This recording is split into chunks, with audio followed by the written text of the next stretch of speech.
Are you currently running Facebook or maybe Google or LinkedIn ads, but you're not getting the results that you're truly looking for? You either are getting a whole bunch of unqualified leads that are a super waste of your time, or even worse, you aren't even getting any leads at all. Having seen this play out numerous times, a few things happen. First, you give it a try yourself and it doesn't work, so you end up getting really frustrated. Then maybe you try hiring an agency to do it, and unless you have a massive budget, they end up not meeting your expectations, and that doesn't work out either. And then finally, you eventually just give up completely. Well, my real estate friends, there is a vital piece to this puzzle that you are overlooking, and I want to chat real quick about it. What is up, everybody? Emmanuel here, founder and brand strategist over at Square One Group. And in today's video, I want to talk a little bit about the testing that you're doing or potentially not doing. So let's go.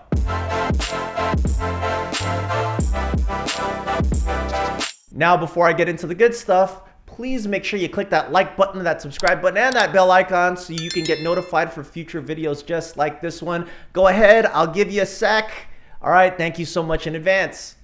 Now, many of you watching this have been exposed to maybe using Facebook or LinkedIn or Google ads in one form or another.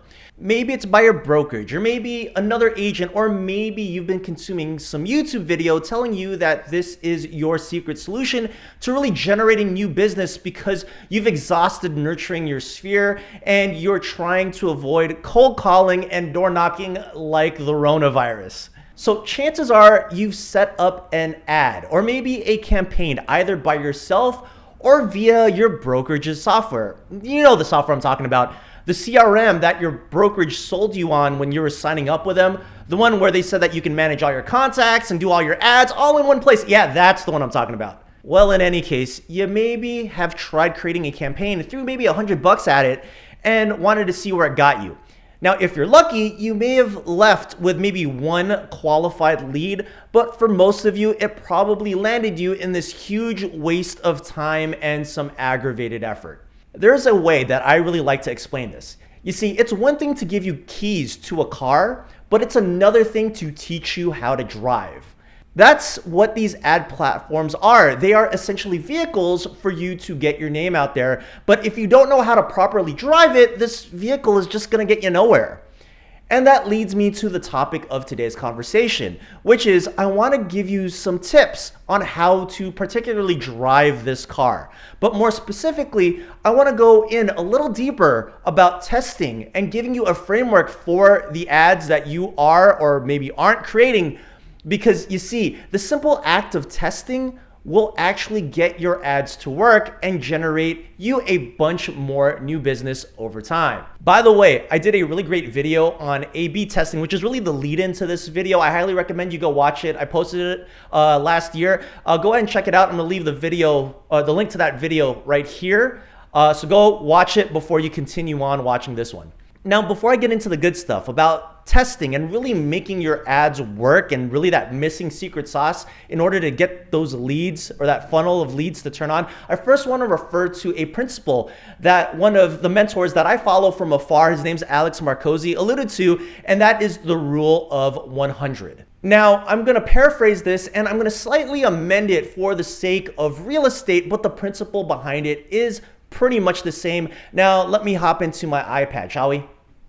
Now, I want to start off with this idea that volume times skill equals your desired outcome.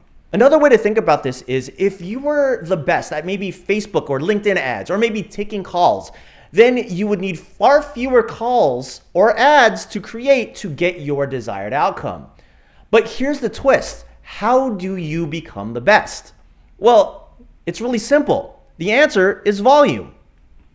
Now, the rule of 100 really states that if you do one thing 100 times every single day, you're likely going to get better at it and you're going to start seeing the desired outcome that you're looking for. Now, the problem where you're going wrong in the process of these ads is that you're not doing enough volume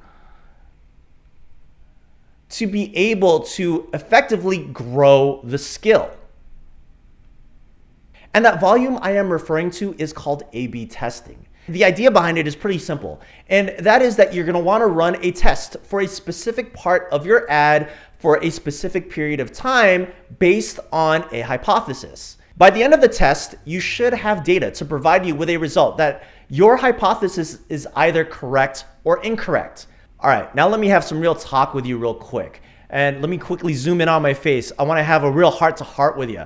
The reason your ads aren't working is because there is something broken and you need to figure out what it is in order to fix it to make your ads work. Now, by creating different types of hypothesis of what could be broken and testing it, it will provide you with the data that you need to continue to make different iterations or adjustments to your campaign and eventually get the desired result that you're looking for. Now, you can test every single part of an ad, like the message, or maybe the headline, or maybe the video or photo that you're using as your content piece, or even the landing page.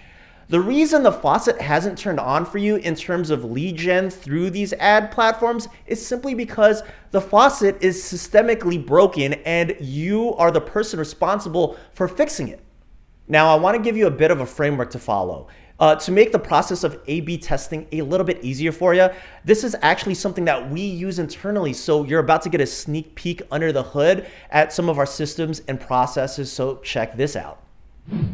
All right, now let me move my head out of the way here so you can get a full view of this framework that we use for A/B testing. All right, now really quickly, let me explain to you how exactly you should be creating this and filling this out for the purposes of really A/B testing your ads. Now I'm gonna go from left to right and really explain to you what exactly you wanna be testing.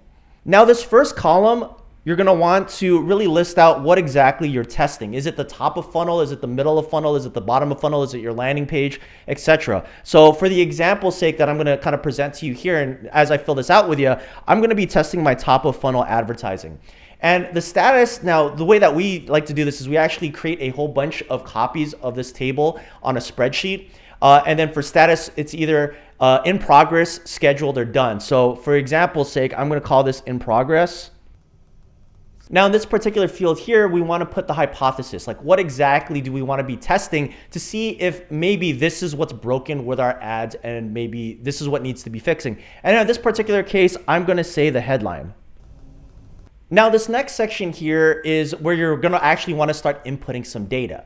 You're gonna wanna have a control and a variable. Now your control is essentially the ad that you've been running and the variable is the ad that you wanna test or that change that you wanna test. Now we wanna be able to track impressions for both ads. And that's really gonna be our indicator of our definition of done when the ad is completed. So in some cases, for us, we like to use either 1,500 to 2,500 impressions, and after we've hit that mark, combined, that's when we'll know that this test is complete and we can look at the data. But it's really up to you on the different types of parameters that you want to be using. And then next, we want to be looking at the clicks, conversions, and really this is what we're going to be looking at as our indicator of the winner or the loser of this A/B test. Now, let's say, for example, I'm testing the headline and the control got, I don't know, let's say 750 impressions, and maybe for example's sake, the variable got 750 impressions. Now, I'm just gonna look at my notes here real quick. Let's say that of these two, 750, it equaled up to 1,500 impressions. I was able to get, in my control, 136 clicks, and in my variable, I was able to get 134 clicks. Now, in terms of conversions, or maybe the amount of people that have contacted me because of this ad, or maybe have opted into my email because of this ad, my numbers here, I got 9 on one side and then 5 on the other. And then if I do the math, which is really conversions divided by clicks, so 9 divided by 36 or 5 divided by 34 gives me a percentage. And that percentage at the top is 7% and at the bottom is 4%. So I can clearly see here that based off of my hypothesis on this headline, that the control is actually the winner. Let me, quickly highlight that. That's my winner here. So now to bring everything full circle and really back to that rule of 100. If you try running 100 A/B tests, your skill will increase. You'll get the desired outcome that you're looking for, and you'll become the best at what you do. Now start with a fixed budget per day and try running A/B tests on different hypotheses for the next 90 days or so, to start and see the types of results and data that you're going to start accumulating. Remember, don't expect to just run one ad and call it a day. You need to do this. You need to be A/B testing. This is a first principle of running ads. This is something that we actually do on a regular basis. Like, we do this every single week, and this is something that you're never ever going to stop. So you really need to get accustomed to A/B testing as part of your current system to really drive the results that you are truly looking for. Now, if you have any questions on this whatsoever, or you want any guidance, I highly recommend that you join our free Facebook group, leaving the link to that group in the description below. That said, if you want some ideas for ads, then I highly recommend that you check out this video right here, where I give you 4 tips to really fixing your Facebook ads and hopefully giving you some ideas for A/B testing. Have a great day, everybody.